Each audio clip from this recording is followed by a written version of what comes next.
ஓம் அருள்மிகு வெற்றி விநாயகரை போற்றி. நான் லதா. இன்னைக்கு நம்ம அருள்மிகு ஸ்ரீ அன்னை காளிகாம்பாள் திருக்கோவில் ஜார்ஜ் டவுன், பழைய ஜார்ஜ் டவுன் அப்படின்ற ஒரு இடத்துல இந்த திருக்கோயில் அமைக்கப்பட்டிருப்பது. தம்புச்செட்டி ரோடு அப்படின்ற ஒரு இடத்துல பழங்காலத்து ஒரு திருக்கோயில் அப்படின்னு நம்ம சொல்லலாம். 1640 இந்த கோயில் ஃபர்ஸ்ட் இது கடற்கரை ஓரமா இருந்துச்சு.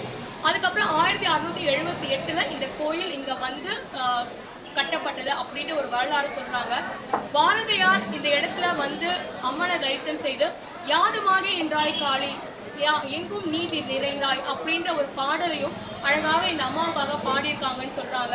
மேலும் பேரரசர் மராத்திய மன்னர் சிவாஜி அவரும் வந்து இங்க வணங்கியதா ஒரு கல்வெட்டுகளையும் மிக அழகான ஒரு பதிவு பதிக்கப்பட்டிருப்பது ஒரு தனி சிறப்பு. 1980 இந்த கோயில 10 அகலத்துக்கு இந்த கோபுரம் வந்து கட்டப்பட்டது.